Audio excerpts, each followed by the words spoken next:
Dari Utsman ibn Affan berkata, aku mendengar Nabi SAW bersabda, sesiapa yang membaca Bismillahilladzi la yadurru ma'asmihi syai'un fil ardi wa la fis sama' wa huwa as-sami'ul alim, yang bermaksud dengan nama Allah yang dengan namanya tidak ada sesuatu pun yang dapat memberikan kemudaratan di bumi maupun di langit. Dialah yang maha mendengar lagi maha mengetahui. Sebanyak 3 kali, maka dia tidak akan ditimpa bala yang datang secara tiba-tiba sehingga subuh. Dan barang siapa yang membacanya ketika subuh sebanyak 3 kali, maka dia tidak akan ditimpa bala secara tiba-tiba sehingga petang, iaitu malam. Hadis rawahu Abu Dawud menurut Syekh Syu'ib Al-Arnud. Hadis ini adalah hasan. Bismillahirrahmanirrahim. Assalamualaikum warahmatullahi wabarakatuh. Salam sejahtera diucapkan kepada anak-anak pelajar yang dikasihi sekalian. Alhamdulillah, bersyukur kita kerana kita bertemu dalam tuition online Perlis Mengaji fasa ke-6 yang dikuasakan oleh Majlis Agama Islam Perlis, Jabatan Agama Islam Perlis dengan kerjasama Kerajaan Negeri Perlis dan Jabatan Pendidikan Negeri Perlis. Cikgu ialah Cik Bahagia binti Imam Arsyad dari Pusat Tingkatan 6 SMK Saint-Louis Perlis. Baiklah, apa khabar anak-anak pelajar sekalian? Semoga kita tiada sihat walafiat. Kepada pelajar-pelajar yang bakal memasuki tingkatan 6 rendah, tidak lama lagi, semoga tuition ini akan bermanfaat kepada semua. Baik, hari ini cikgu akan berbicara tentang Bahasa Melayu semester 1, kodnya 910-1.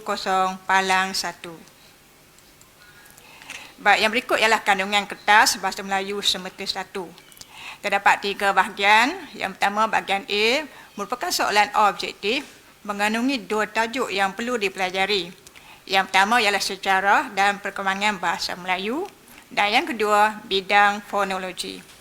Seterusnya bahagian C merupakan penulisan esei, iaitu pembacaan kritis dan analitis. Dan kemudian bahagian C juga penulisan esei. Penulisan esei tidak berformat atau lebih dikenali sebagai karangan. Untuk bahagian A, jumlah markahnya ialah 20 sebab mengandungi 20 soalan. Manakala bahagian B ialah 30 markah dan bahagian C yang paling banyak iaitu berjumlah 50 markah. Pada hari ini fokus kita ialah tentang tajuk 1.1 asal-usul bahasa Melayu yang terdapat dalam bab 1 sejarah dan perkembangan bahasa Melayu. Sebelum kita meneruskan PDP, eloklah kita lihat hasil pembelajaran yang berkaitan dengan tajuk 1.1 asal-usul bahasa Melayu. Di sini terdapat 4 hasil pembelajaran, iaitu yang pertama, menjelaskan asal-usul bahasa Melayu. Kedua, menerangkan konsep Melayu. Ketiga, mengelompokkan bahasa mengikut rumpun keluarga atau subkeluarga. Dan yang keempat, menjelaskan hipotesis tentang tempat asal bahasa Melayu. Mari kita lihat subtajuk yang pertama, iaitu 1.1.1 konsep Melayu. Untuk konsep Melayu ini, terdapat 3 definisi yang perlu diketahui.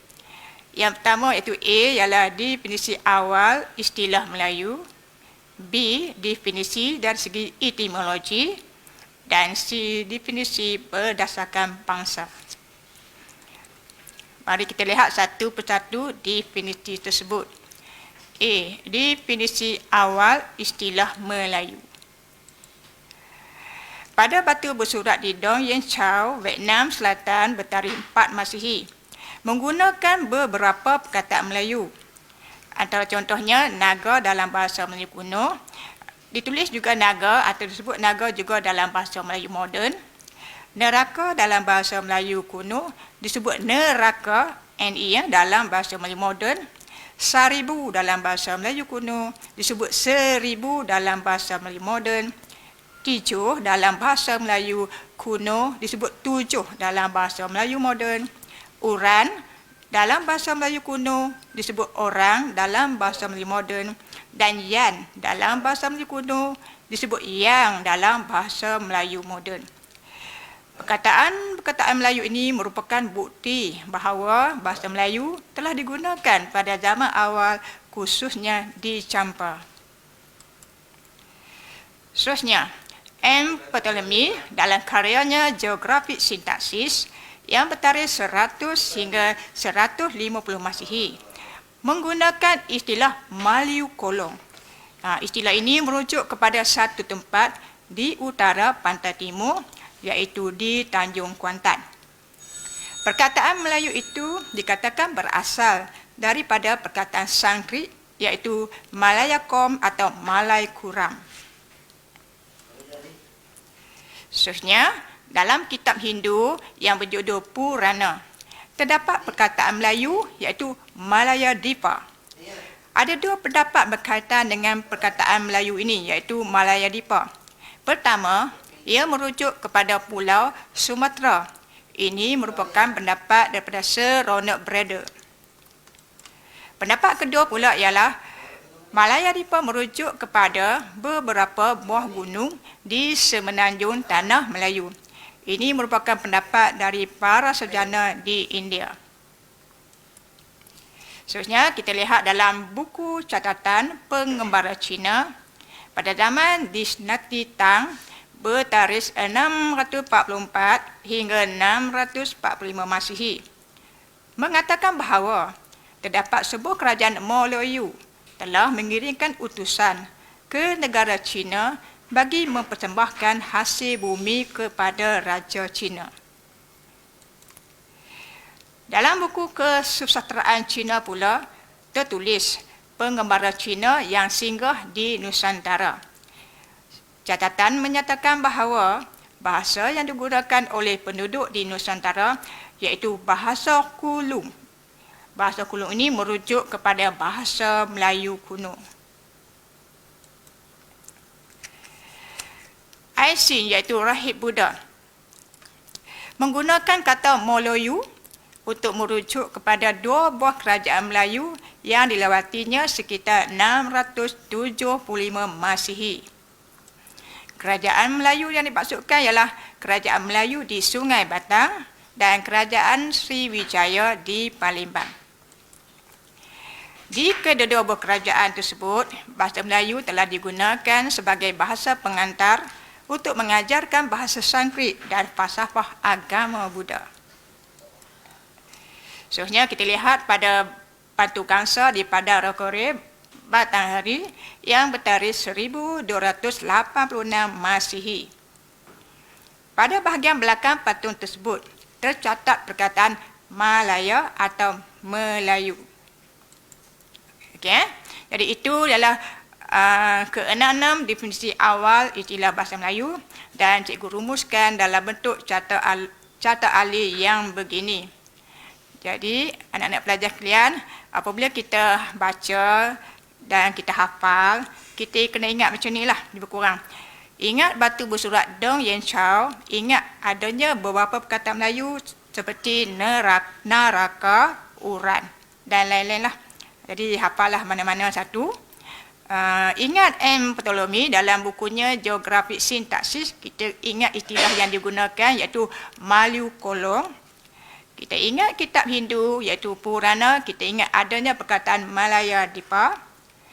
Kita ingat pula patung gangsa di Padang Rokore, kita cuba ingat perkataan Malaya atau Melayu pada belakang patung tersebut. Kemudian kita ingat Aisin, kita ingat beliau menyebutkan ada dua kerajaan Melayu di situ, iaitu Kerajaan Melayu dan Kerajaan Sriwijaya, dan bahasa Melayu telah dijadikan bahasa pengantar.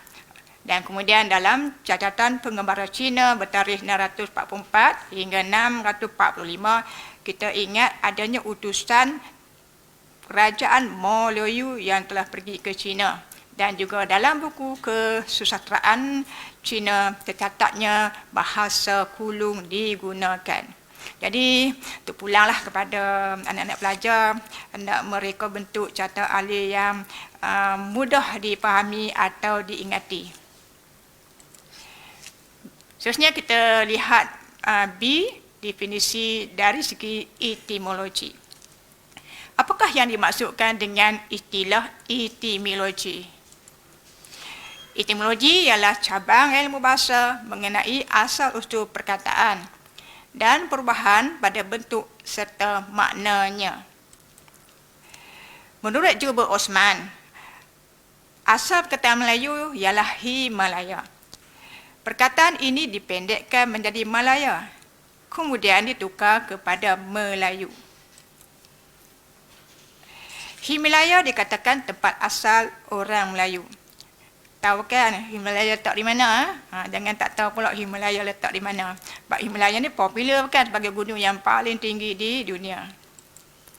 Seterusnya dalam bahasa Jawa kuno, terdapat perkataan Melayu.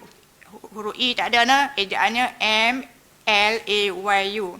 Maksud Melayu di sini ialah mengembara atau pergi ke mana-mana. Ia juga merujuk kepada tindakan orang Melayu yang berpindah dari Yunan sehingga ke Nusantara.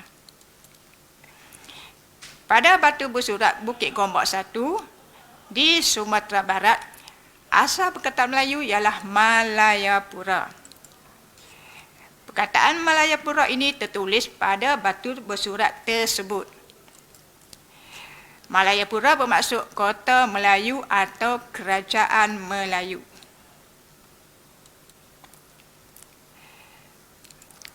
Kita lihat pula pendapat beberapa orang pengkaji. Asal perkataan Melayu adalah daripada Pamalayu. Pamalayu ini bermaksud ekspedisi Melayu ataupun penyerangan dan penguasaan terhadap negeri Melayu. Pandetu, iaitu ilmuwan Belanda, mengatakan perkataan Melayu bererti menyeberang. Ia merujuk kepada sikap orang Melayu yang menyeberang atau bertukar agama daripada Hindu-Buddha kepada Islam. Pada zaman dahulu, asalnya orang Melayu bukan agama Islam, mereka mula-mula animisme, kemudian bila datang mau balik dari India, mereka menganut agama Hindu-Buddha. Kemudian datang pedagang Arab, barulah mereka menganut agama Islam. Baiklah, dalam buku Sejarah Melayu pula, asal perkataan Melayu adalah daripada nama sebatang sungai, iaitu Sungai Melayu. Jadi kalau anak-anak pelajar dalam aliran sastra ataupun kalau masuk tingkatan 6 nanti belajar sejarah Melayu sebagai karya agung, kalau belajarlah akan nampak dalam satu bab tu adanya tertulis Sungai Melayu. Jadi konon-kononnya daripada perkataan Sungai Melayu tu asalnya perkataan Melayu yang ada sekarang. Baik, sekarang rumusan berkaitan dengan definisi dari segi etimologi. Yang ada 6 tadi ya. Baik, kita tulis dia dalam bentuk carta alih yang begini. Ada 6 semua. Jadi sekali lagi terpulang kepada anak-anak pelajar untuk mereka bentuk carta alih yang mudah diingati ataupun dipahami. Baik. Kita ingat Jubir Osman, kita ingat perkataan Himalaya. Kita ingat bahawa bahasa Jawa kuno, kita ingat Melayu, M-L-A-Y-U ya. Tidak ada I ya. Kita ingat batu bersurat Bukit Gombak 1, kita ingat perkataan Malayapura. Kemudian kita ingat buku Sejarah Melayu, kita ingat betul-betul perkataan Melayu, eja memang M-E-L-Y-U berkaitan dengan Sungai Melayu. Kita ingat Pandetu. Tak ingat Belanda tak apa, kita ingat nama sarjana tu Pandetu. Kita ingat perkataan Melayu juga bermaksud bertukar agama. Dan kemudian kita ingat pendapat beberapa orang pengkaji, kita ingat adanya istilah Pamalayu. Jadi itu lebih kurang cara kalau kita nak buat carta minda ataupun carta alih. Sebab kita kadang-kadang kita tak boleh baca terlalu banyak, kita ambil shortcut lah, singkatan kata atau nota ringkas lah. Jadi mudah kita nak baca sebab soalannya dalam bentuk objektif ya. Kita tak perlu susah nak tulis-tulis panjang. Kita ingat, kita boleh ingat apa jawapannya. Baik, kita teruskan dengan C, definisi berdasarkan bangsa. Yang ini tak banyak, cuma ada 2 saja berkaitan dengan definisi tersebut. Okey, lihat yang pertama. Perkara 153, Perlembagaan Persekutuan. 153 ya. Jangan tersilap. Ingat 152. Perkara 152 tu biasanya dalam subjek pengajian am. Memang ada. Untuk bahasa Melayu, 153. Baik. Melayu merujuk kepada orang atau warga negara Malaysia yang lazimnya berbahasa Melayu, mengamalkan cara hidup Melayu dan beragama Islam. Boleh ingat, berbahasa Melayu, mengamalkan cara hidup Melayu dan beragama Islam.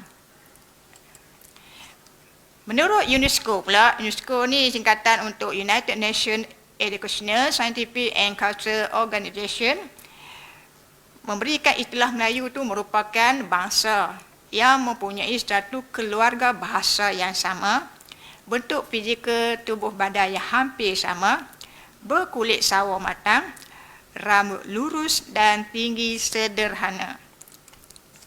Baik, mereka juga mengatakan bahawa Melayu merujuk kepada bangsa yang dikenali sebagai Malayo Polinesia ataupun Melayu Polinesia.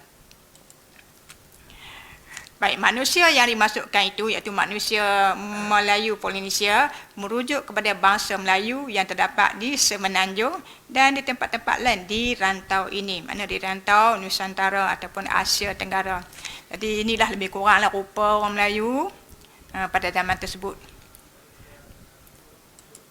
Baik, sekarang kita lihat rumusan definisi berdasarkan bangsa. Mudah nak ingat sebab ada 2 sahaja.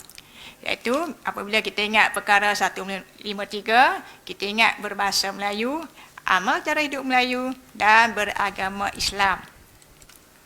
Kemudian kita ingat UNESCO, adanya berkulit sawo matang, rambut lurus. Mana-mana kita boleh hafal lah 2. Jadi ada 4 kan, kita boleh tulis 2 lah. Kalau nak tulis semua pun boleh.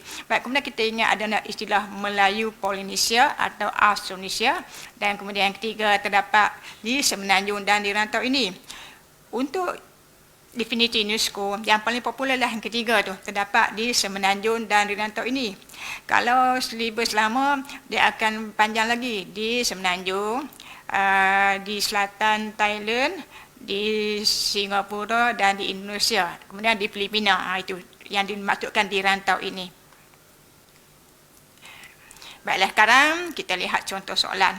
Jadi ingat sekali lagi, soalan untuk semester 1 ini, bahagian A ialah soalan objektif. Jadi kena banyak bacalah supaya kita boleh ingat yang mana jawapan yang betul dengan jawapan yang salah. Baik, contoh soalan.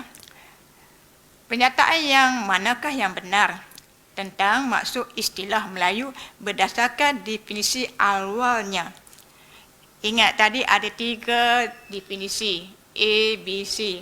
Jadi kalau anak-anak pelajar boleh ingat, memang boleh jawab soalan ini dengan mudah. Jadi sebagai panduan kita, eloklah kita highlightkan ataupun kita bulatkan atau buat kotak sebab soalan tanya definisi awal. Jadi kita jangan silap jawab sebab ada A tadi. A itu ialah definisi awal. B ialah berdasarkan etimologi. C berdasarkan bangsa. Jadi hati-hati memilih jawapan 1, 2, 3 atau 4. Jadi kalau kita tengok sini, kita akan buat kurungan penutur asli. Sebab pada definisi awal tadi, tidak ada digunakan frasa penutur asli. Bukan? Jadi, apabila tidak ada dalam nota definisi awal, makna istilah ini salah, kita pangkah dan kita palang sebab tak betul. Apabila nombor 1 tak betul, maka kita akan palang A, kita tidak akan jawab A, dan kemudian dekat B itu pun ada 1, kita pun palang, kita tak jawab B. Baik, sekarang pilihan kita ialah C atau D. Okey, baik, kita tengok. Kenapa kita jawab D, 3 dan 4? Sebab 3 merujuk bahasa yang digunakan di Kepulauan Melayu. Ingat, siapa yang berkata demikian? Bahasa apa dia sebut tadi? Bahasa Kulung. Okey, dalam buku kesusaran Cina bukan? Baik, mana kerajaan ni Aisin. Aisin kata ada dua kerajaan, okey, nama Melayu. Jadi kerajaan Melayu ni merujuk kepada kerajaan Melayu di Batang dan kerajaan Sriwijaya di Parlimen. Jadi insya-Allah kita boleh jawab kalau kita ingat. Baik. Sekarang kita lihat subtajuk yang kedua. 1.1.2 Salah silah bahasa Melayu. Tajuk ni memang amat popular dan kerap kali ditanyakan soalan. Jadi kalau kita nak fokus tajuk yang kerap kali ditanya dan tajuk-tajuk lain pun kita tak boleh abaikan. Okey? Baik, kita lihat apa maksud untuk salah silah bahasa Melayu. Salah silah bahasa Melayu merujuk kepada kajian tentang asal-usul bahasa Melayu. Perkembangan bahasa berdasarkan faktor usia. Umur pun dia ada usia dia. Okey? Baik. Istilah ni popular. Kena ingat ni. Istilah filem, bukan filem filem F-I-L-U-M. Rumpun dan keluarga bahasa. Bahasa pun ada keluarga juga, bukan manusia saja kan. Digunakan untuk menunjukkan hubungan antara bahasa induk dengan bahasa-bahasa lain berdasarkan usia. Jadi tiga ni tolonglah ingat betul-betul sebab memang popular dalam soalan. Baik, kita tengok filem. Filem ini merupakan kelompok bahasa yang usianya melebihi 5,000 tahun. Yang ni cikgu boleh tolonglah sebab cikgu nampak filem F. Ada FI kan macam pi. Jadi ingat pi 5 tu. Jadi kita ingatlah 5,000 tahun. FI tu menandakan pi dalam bahasa Inggeris lah. Jadi insya-Allah boleh ingat filem ni umurnya 5,000 tahun. Kemudian rumpun. Kelompok bahasa yang usianya antara 2,500 hingga 5,000 tahun. Yang ni kena pandailah cari apa dia kata kunci dia supaya kita dapat hafal. Rumpun ni ialah 2,500 hingga 5,000 tahun. Dan yang ketiga, keluarga. Kelompok bahasanya kurang daripada 2,500 tahun. Ada buku tulis tidak melebihi 2,500 tahun. Sama, tidak melebihi atau kurang. Jadi kalau kita lihat logik akal lah antara rumpun keluarga, dia akan datang besar tu, rumpun macam di atas kan. Keluarga duduk bawah kan. Jadi bila duduk bawah tu rasanya umurnya kurang lah.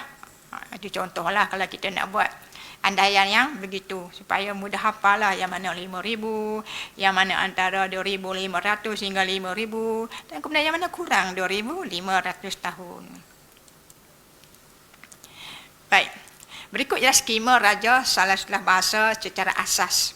Jadi binaannya kita akan nampak filem di atas sebab dia umurnya lebih 5,000 tahun.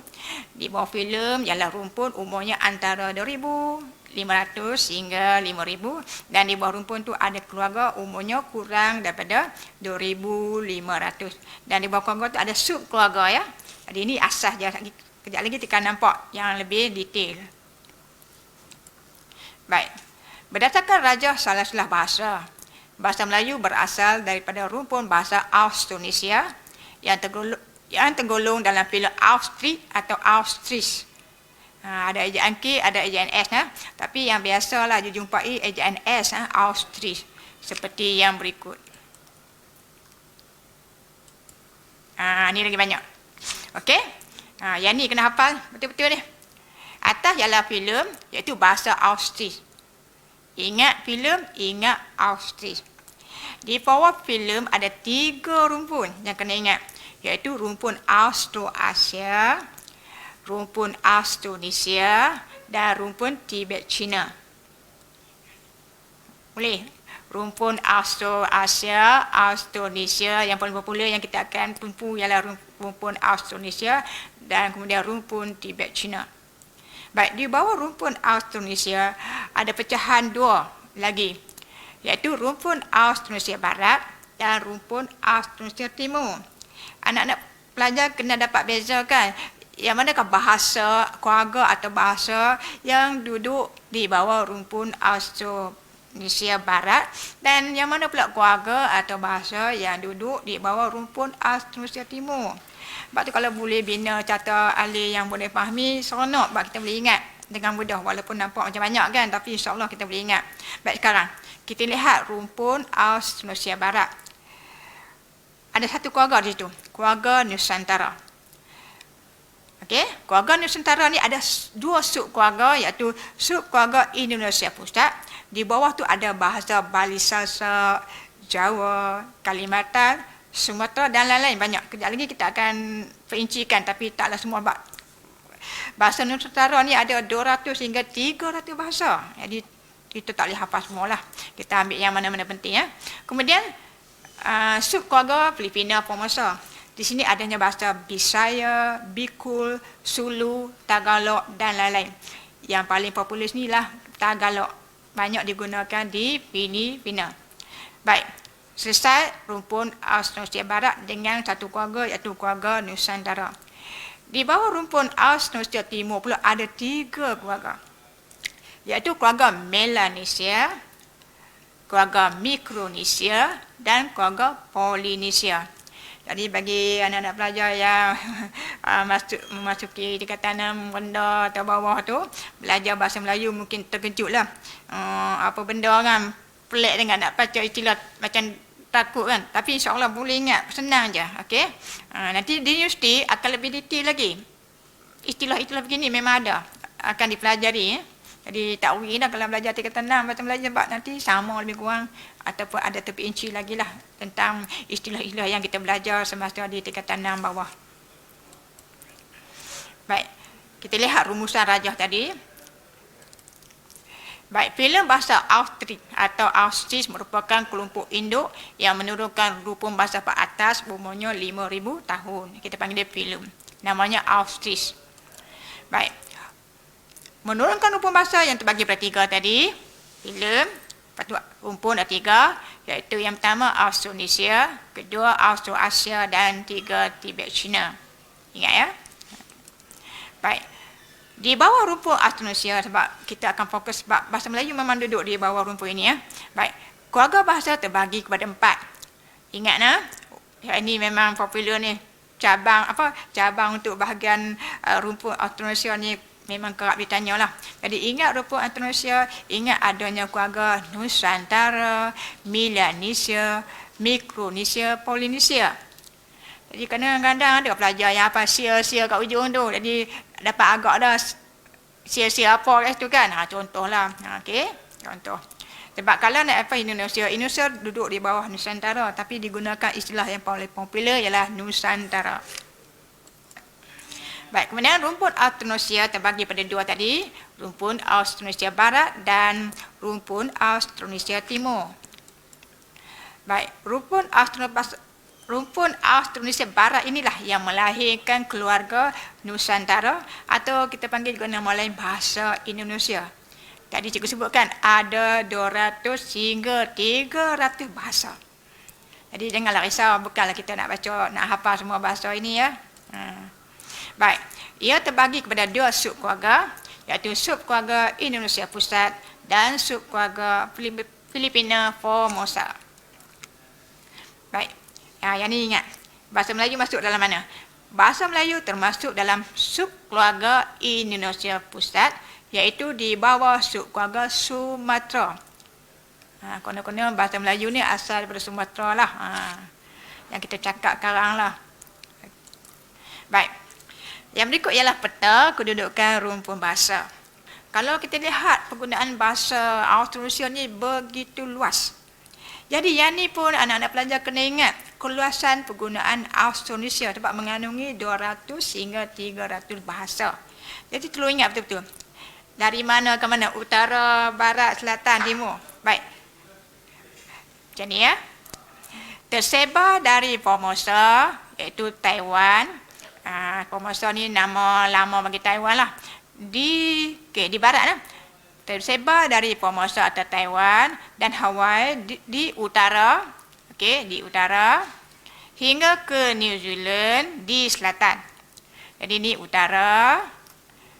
Taiwan, Hawaii utara. Kemudian New Zealand selatan. Kemudian pergi ke Madagaskar di barat. Tahu kan Pulau Madagaskar dekat di mana kan? Okey. Kemudian sampai ke Kepulauan Easter di timur. Jadi kalau ingat di utara tu apa, di barat apa, di selatan apa, di timur apa. Okey? Jadi silap pula hafal. Ingatlah Formosa atau Taiwan, Hawaii, Madagaskar dan Kepulauan Easter. Baik, seterusnya kita lihat pergolongan bahasa-bahasa Austronesia. Bahasa-bahasa di Kepulauan Austronesia bahagian timur dinamakan juga bahasa Pasifik dan Oceania. Sebab jadi kalau kita tengok peta, dia berada di kawasan Lautan Pasifik dan Oceania. Jadi mari kita lihat apakah bahasa-bahasa tersebut. Baik, bahasa Polinesia. Baik, bahasa Polinesia ini terdapat di Hawaii, Maori, Samoa, Tahiti, Tonga dan Kepulauan Easter. Cikgu kadang-kadang cikgu ajar macam inilah. Antara Hawaii, Maori, Samoa, Tahiti, Tonga ni dia punya budaya dia sama. Kalau kita lihat tarian mereka, cara hidup mereka, perawakan mereka sama. Jadi apabila kita boleh bayangkan orang Hawaii itu macam mana, Maori macam mana, Samoa, Tahiti, Tonga macam mana, kita boleh dapat tangkap. Ini dalam satu kelompok bahasa yang sama iaitu Polinesia. Baik, seterusnya bahasa-bahasa Melanesia terdapat di Fiji, Irian, New Guinea, New Caledonia dan Halmahera. Yang ini dia berada pasal nak dekat atas Indonesia tu, ada satu kumpulan memanjang tu, yang ada Irian, New Guinea, Fiji, kawasan tu. Kalau anak-anak pelajar rajin buka lah peta akan nampak, oh kawasan ini kah bahasa Melanesia. Okey, di atas pulau Jawa, antara pulau Jawa dengan Kalimantan. Okey. Baik, seterusnya yang ketiga bahasa-bahasa Mikronesia melibatkan semua kepulauan. Kepulauan Mariana, Marshall, Gilbert dan Carolina. Yang ini cikgu biasa buat shortcut lah. Singkatan Mama Gica. Mama tu ma pertama tu Mariana lah, ma kedua tu Marshall, G tu Gilbert dan Ca tu Carolina. Jadi pulanglah ke kemahiran kita, kreatif kita nak buat singkatan lah. Dia nak jawab soalan OJT lah. Okay. Tak lupa jenuh kan, ingat. Okay, pandai-pandai kita lah, boleh rekod dengan kawan-kawan. Okay. Baik, seterusnya kita lihat bahasa-bahasa di Kepulauan Austronesia bahagian barat. Dinamakan juga sebagai bahasa-bahasa Nusantara. Yang ini memang banyak. Okay. Di mana bahasa itu digunakan? Di Madagaskar dan sekitarnya, Sumatera, Malaysia dan sekitarnya, di Kalimantan, di Jawa dan sekitarnya, di Ambon dan sekitarnya, di Nusa Tenggara, di Sulawesi dan sekitarnya, kemudian bahasa-bahasa di Filipina dan bahasa-bahasa Formosa. Jadi kalau kita kajilah, pekaji dulu kaji, bahasanya ada perkataan-perkataan yang sama dengan bahasa Melayu. Okey. Baik, seterusnya kita lihat peta ini, kedudukan rumpun bahasa. Cikgu nak tunjuk yang Polinesia. Jadi kalau kita nampak kan Polinesia ni, Hawaii ada satu lingkungan yang sama.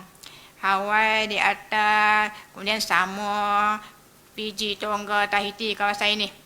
Kemudian kawasan ini kawasan Melanesia, di atas ini melibatkan kepulauan 4 tadi, Mikronesia, dan ini ialah kawasan Nusantara.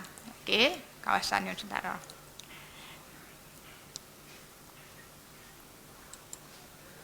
Baik, ini antara contoh sebab terlalu banyak. Suku-suku bahasa di Nusantara ni banyak sangat, 200 hingga 300. Jadi cikgu tak turunkan semua, cikgu turun mana-mana yang popular sajalah. Sebab dalam soalan OJT memang ada bahasa itu ditanya. Jadi yang berhuruf merah cikgu beritahu siap-siap yang memang pernah keluar dalam soalan OJT. Okey. Di Filipina antara bahasa popular ialah Bicol, Bisaya, Sulu, Tagalog. Okey. Kalau tengok filem Filipina ni, bahasa yang digunakan yang Tagalog kita panggil. Tagalog ni ialah bahasa di Filipina. Kemudian di Sumatera ni ada banyak merah ni. Maknanya dalam soalan peperiksaan pernah keluar Melayu, Aceh, Batak, Karo, Gayo, Nias, orang laut dan si Malur. Jadi mungkin ada anak-anak pelajar Allah banyaknya nak tengok nak baca kan, tak apalah kita baca sebentar lalu ambil tahu saja. Okey. Ambil tahu saja, insya-Allah boleh ingatlah. Baca banyak kali memang boleh ingat lah. Baca kali 2 memang tak boleh ingat. Kemudian Jawa senang saja sebab ada 3 saja bahasa, iaitu Jawa, Madura, Sunda. Jadi Jawa dan Sunda pernah keluar dalam soalan objektif. Madura tak nampak lagi lah. Okey. Okay. Dan kemudian kita lihat kalimatan. Bahasa yang popular tu Ipan. Bawah tu kalimatan kan. Di atas juga Sabah Sarawak, itu Borneo. Dalam kalimatan letak dalam kawasan Borneo. Jadi kita boleh tengok kalimatan bawah, atas juga Sarawak, Sabah. Jadi sebab tu ada Iban. Bahasa Iban di situ. Kemudian kelamatan, Kenya, Bahau Kayan, Melana. Okay. Melana pun area mana tu? Sabah atau Sarawak. Jadi Iban Melana pernah ditanya dalam soalan. Dan kemudian Sulawesi Selatan. Jadi ada perkataan bahasa Bugis dan Makassar pernah keluar dalam soalan.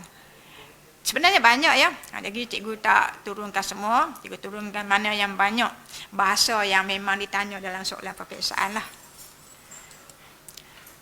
Baik, seterusnya kita sampai pada contoh soalan. Okey, yang manakah padanan yang betul bagi kelompok bahasa dengan anggaran usia bahasa tersebut? Kalau anak-anak pelajar memang suka baca, memang senangnya. Okey. Sebab sekarang kita tengok ni anggaran usia. Jadi kita akan buat kata kunci kelompok bahasa. Kemudian kita tengok bahagian belah, kalau cikgu belah kiri lah. Tidak melebihi 2,500 tahun. Tadi istilah apa ya? Tidak melebihi 2,500 tahun. Jadi kita buat kat sini, keluarga. Jadi kita dah cam dah. Kita dah hafal. Di bawah keluarga tu apa tadi? Kemudian antara 2,500 hingga 5,000 tahun. Kita tahu istilah apa digunakan. Rumpun. Kita dah ingat dah 3 rumpun tadi. Kalau keluarga kita ingat ada 4. Kita lihat pilihan A, B, C, D. Kita tengok yang mana yang tepat. Ataupun kadang-kadang ada pelajar cari yang salah. Sebab dia dah kategorikan filem, rumpun keluarga. Mungkin mereka dah hafal filem tu apa. Jadi mereka akan buat kata kunci sendirilah. Macam contoh, cikgu buat kata kunci Austronesia. Austronesia bukan duduk di bawah keluarga, kan? Sebab tadi ada 3 rumpun. Austronesia duduk di bawah rumpun, bukan keluarga. Okey, jadi kita buat kurungan, kita panggah sebab salah jawapannya. Bukan di bawah keluarga, tapi di bawah rumpun. Jadi kita palang pangkah, selesai. A tak jawab. Kemudian kita tengok lagi B. Ausis. Ausis ialah filem. Umurnya 5,000 tahun. So, jadi kita pangkah, kita palang tak jawab. Kemudian kita nampak D ada Ausis lagi. Mestilah kita akan salahkan. Sebab B kita sudah salahkan. Maka D pun kita salahkan sebab Ausis lagi. Pangkah, maka palang. Jadi kita confident jawapan paling tepat ialah C. Sebab di bawah keluarga ada 4 tadi. Polinesia, Nusantara, Melanesia, Mikronesia. Jadi kadang-kadang ni ada pelajar dia baca macam meratik lah. Dia nak apa kan, nak ingat. Buatlah macam mana pun. Jadi insyaAllah tak akan silap hafal keluarga tu apa. Dan kemudian ada rumpun 3 aja. Austronesia, Tibet Cina dan Austroasia. Jelas ya? Okey. Bulatkan kita yakin C jawapannya. Baik, ini contoh soalan kedua. Melibatkan tadi yang peta yang cikgu suruh ingat tu, utara, timur, barat, selatan. Jadi soalan tanya, kawasan persebaran bahasa Austronesia yang diwakili oleh kawasan PQRS ialah, ingat deh, kawasan P utara tu negeri mana, kawasan Q timur, apa dia, kemudian R selatan, apa dia, dan S barat. Jadi kalau bayangkan peta tadi, boleh bayangkan tengah pelajar dia bayangkan barat dengan timur saja. Tengah tu dia tak mau fikir barat timur, dia hafal utara selatan. Ada yang apa semua 4 tu, yang terror tu hebat tu memang boleh ingat 4. Tapi ni yang lambat nak ni sikit ingat kan. Dia hafal yang dia nampaklah dengan mudah. Jadi kalau kita tengok ni, ada yang kita tak pernah sebut tadi perkataan tu. Okey? Ada kita tak sebut. Dia tanya kawasan persebaran Austronesia kita tak dengar tadi Yunan disebutkan. Okey? Tak ada kan? Jadi kita yakin Yunan bukanlah jawapannya. So kita pangkah, kita potong. Baik, seterusnya. Yunan lagi D. Tak kena nak jawab betul kan, tempat B sudah salah. D pun salah. Potong. Sekarang tinggal A dan C.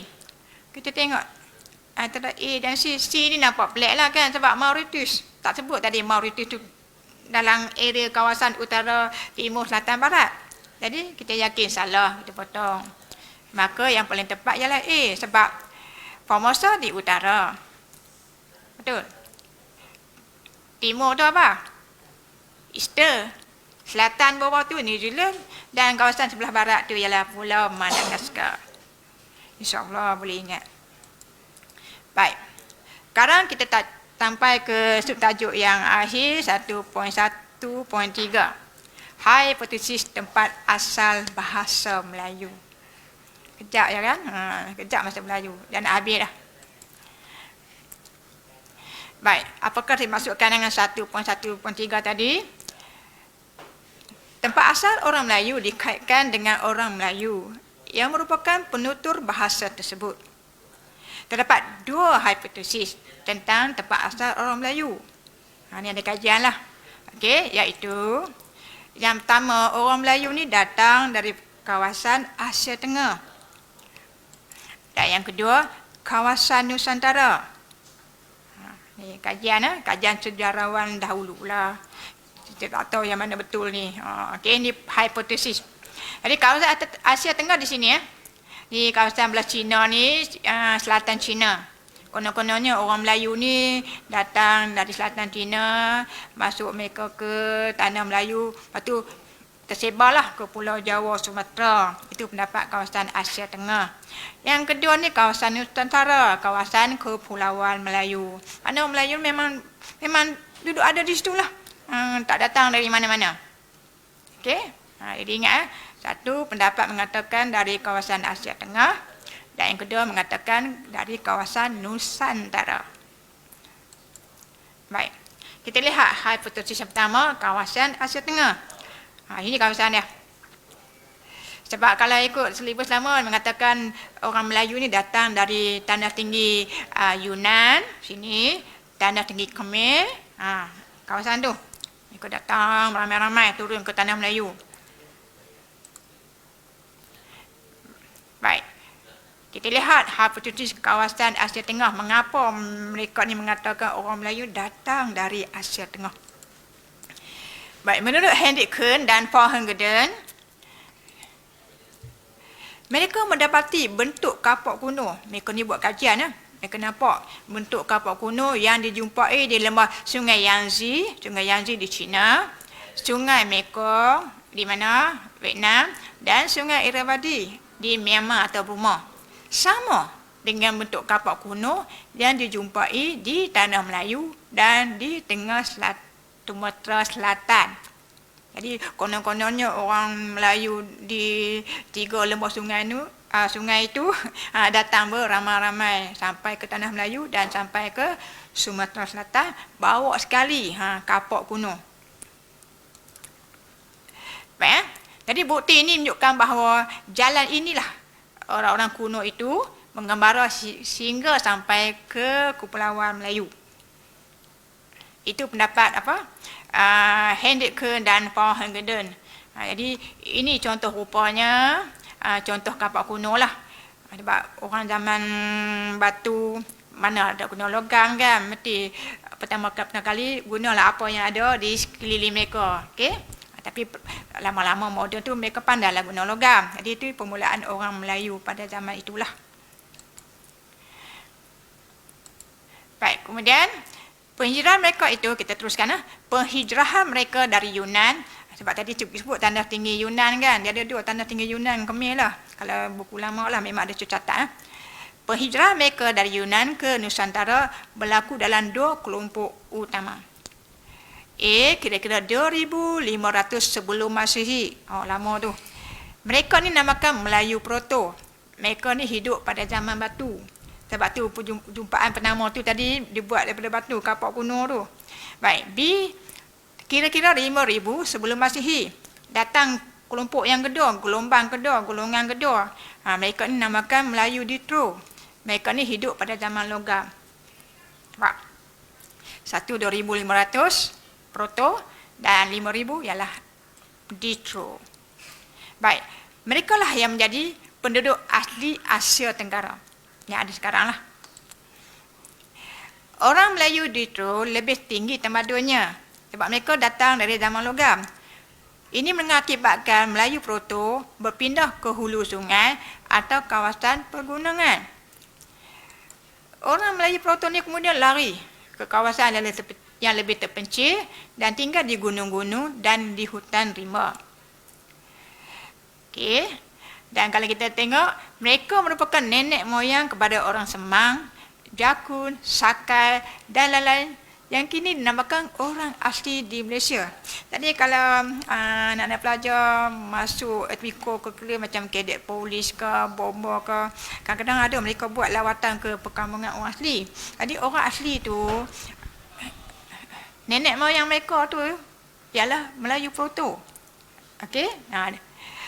Yang Melayu yang ada sekarang ni ialah daripada Melayu Ditro. Tu kajian lah sejarawan dulu. Okay? Jadi ini contoh rupa orang asli di Malaysia lah. Jadi nenek moyang mereka ialah Proto, Melayu Proto. Sebab kan tadi Melayu Proto lari ke tempat yang lebih terpencil kan, gunung-gunung dan hutan rimba. Jadi Melayu Ditro tinggal di kawasan Tanah Pamah lah. Okay? Kita tengok kejap ya. Baik. Melayu Ditro ni memang memiliki kemahiran yang tinggi dalam bidang pelayaran. Sebab mereka kan lebih moden, hidup moden lagi kan. Baik, mereka telah berlayar ke pulau-pulau di Nusantara dan mendiami kawasan Tanah Pamah atau tepi laut. Daripada kelompok inilah, okey nampak tak? Daripada kelompok inilah wujudnya orang Melayu yang ada sekarang ni, Jawa, Bugis, lain-lain dan lain-lain yang ada pada hari ini. Konon-konon nenek moyang orang Melayu sekarang ni ialah Melayu Ditro. Okay, mereka pandai belayar dalam kapal. Inilah rupa bentuk, tak orang nampak kan, mereka tinggal di pesisir pantai lah, tepi laut. Baik, pada mulanya mereka menggunakan bahasa yang sama. Tetapi oleh sebab kedudukan mereka terpisah, bahasa yang digunakan itu berkembang di dalam daerah-daerah yang tersendiri, lalu terbentuknya pelbagai dialek. Sebab tu di Tanah Melayu banyak dialek kan, dialek utara, lepas tu dialek pantai timur, lepas tu selatan. Jadi kalau tengok 14 negeri tu, memang macam-macam dialek lah. Jadi asalnya sama daripada bahasa Melayu, asalnya sama, tapi bila terpisah tu oleh gunung ganang tu, berkembanglah bahasa tu dengan bentuk dialek yang berbeza. Baik, apabila dikaji didapati bahawa bahasa itu ialah berrukun, iaitu berasal daripada bahasa Melayu kuno atau bahasa Melayu Proto. Baik, kita tengok contoh soalan. Boleh ikut dekat ini ya. Memanglah benda yang baru ni kita memang akan ambil masa sikitlah. Okey, tapi cikgu ulang sekali lagi, apabila kita racik membaca berulang kali, insya-Allah kita boleh ingat. Baik, cikgu baca soalan ya. Antara yang berikut, yang manakah pernyataan yang betul berhubung dengan bangsa Melayu? Ada pilihan 1, 2, 3. Jadi kalau kita ingat tadi nota tadi, kita dapat agak dah ada yang salah di situ. Baik. Tadi kita buat pernyataan yang betul. Kemudian kita tengok. Yang mahir ilmu pelayaran ini ialah Melayu Ditro. Sebab mereka datang dari zaman logam. Mereka kan pandai belayar. Jadi kita highlightkan Melayu Ditro sebab kita nak pangkah. Sebab salah, kita pun potong. Apabila kita potong satu, maka kita pun potong A. Sebab A ada satu kan. Kemudian B pun ada satu, potong. Tak payah jawab lah sebab memang salah pun. Baik, kita lihat pula 2, 3, 4. Kita nampak yang ni nenek moyang orang asli di Malaysia ni. Sebenarnya Melayu Proto. Ingatlah Jakun, Semang tadi. Jadi tahulah nombor 4 salah. Kita pun potong. Maka sekarang apa jawapannya? 2 dan 3. Sebab zaman batu orang Melayu ni hidup pada zaman batu. Jadi mereka datang ke Kepulauan Melayu. Kemudian yang tinggal di Tanah Pamah ialah pesisir pantai tadi ialah Melayu Ditro. Tadi ada dua pilihan kan nak jawab soalan objektif. Tak boleh kita ingat yang yang betul-betul yang kita ingat betul ataupun yang kita memang yakin memang salah. Jadi calon-calon ni dia pelbagai cara. Ada yang boleh dapat cam yang salah. Mereka akan pangkah potong. Ada tidak. Ada yang cara yang betul saja. Okey. Baik. Sebenarnya kita sampai yang bahagian kedua, hipotesis kedua, kawasan Nusantara. Jadi kawasannya ada di sini, kawasan Kepulauan Melayu. Maknanya orang Melayu tidak datang dari mana-mana. Baik, kita lihat apakah hipotesis kawasan Nusantara. Orang Melayu dikatakan orang tempatan kerana telah wujud di Nusantara. Hipotesis ini sekaligus menolak hipotesis pertama, iaitu orang Melayu berasal dari Asia Tengah. Mereka tak setuju. Okey, mereka tak setuju kata datang orang Melayu datang dari Asia Tengah. Baik. Hipotesis pertama juga ditolak kerana kapak kuno yang dikemukakan oleh Kern dan Gurdon turut ditemukan di Amerika dan di Eropah. Takkanlah orang Melayu datang jauh tu. Dahlah kulit sawo matang kan. Tak jadi kulit putih, rambut perah, mata biru kan. Jadi tolaklah hipotesis itu. Baik. Hipotesis kedua ini berdasarkan kawasan asal Austronesia dan kewujudan rumpun bahasa Austronesia yang di dalamnya mengandungi bahasa Melayu. Itu kajian pengkaji yang tidak bertuju dengan hipotesis yang pertama. Okey, mereka kaji-kaji, nampak sama. Mana memang tinggal memang berasal memang tetap di situ, tak datang dari mana-mana.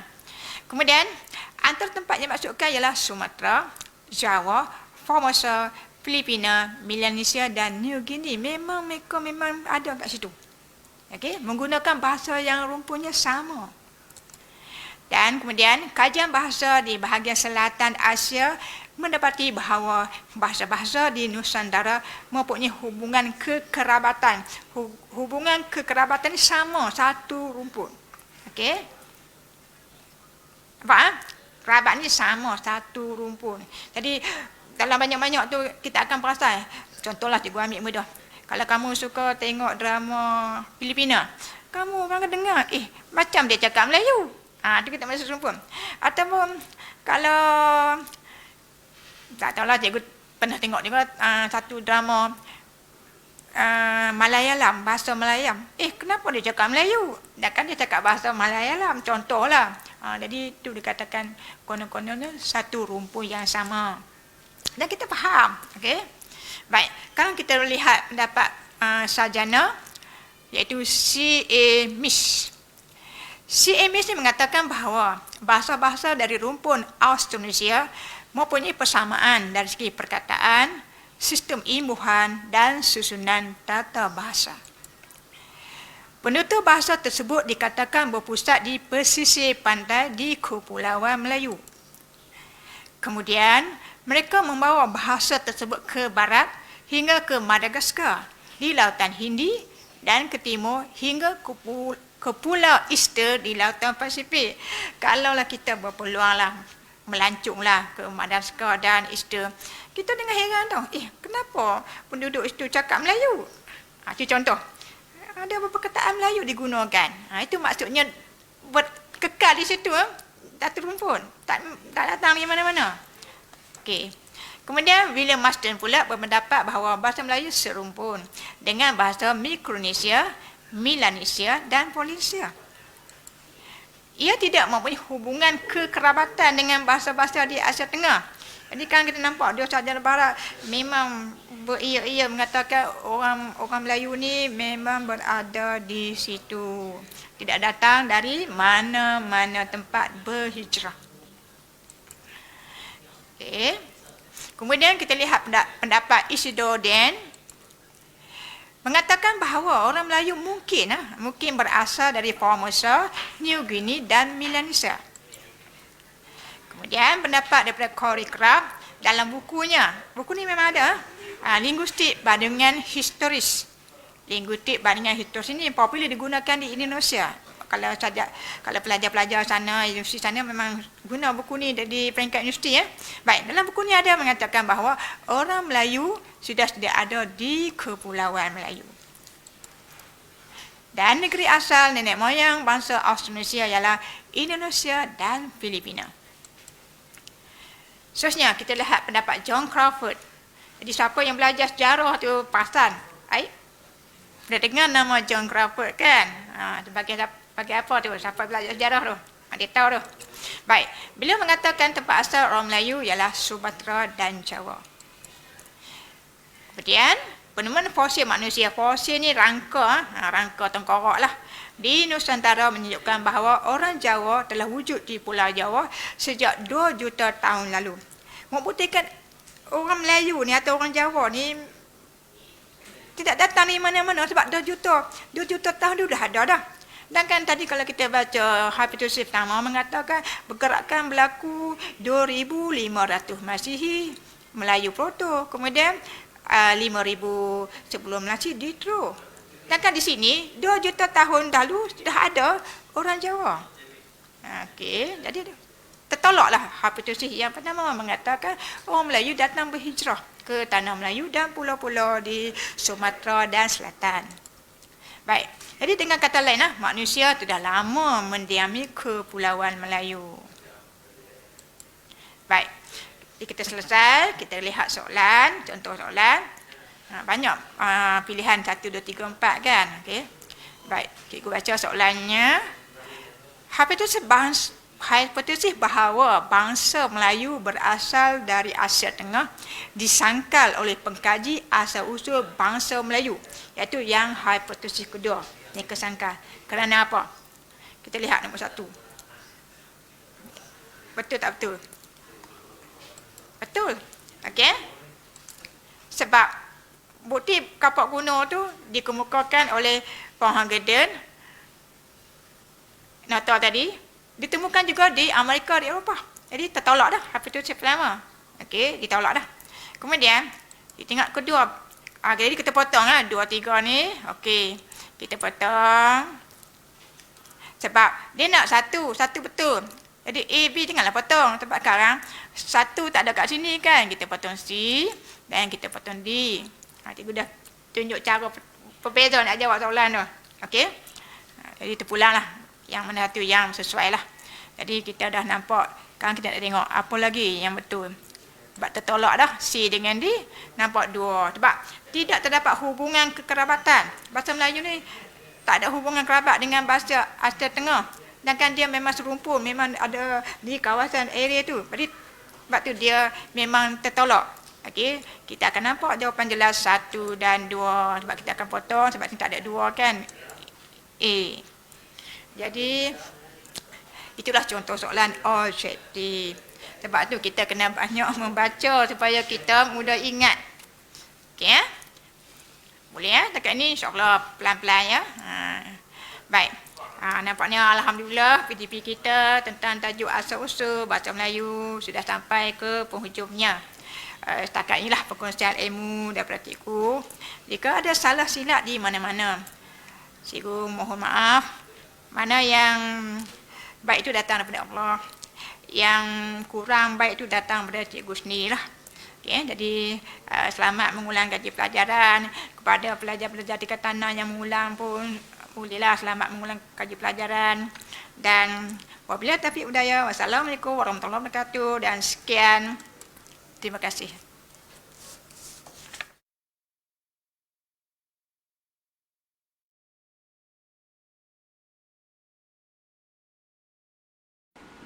Daripada Anas bin Malik radhiyallahu anhu berkata, Nabi SAW pernah berdoa, Allahumma inni a'udzubika minal barasi wal jununi wal juzami wa min sayil asqam. Ya Allah, aku berlindung denganmu daripada penyakit sopak, penyakit gila, penyakit kusta dan penyakit-penyakit yang buruk.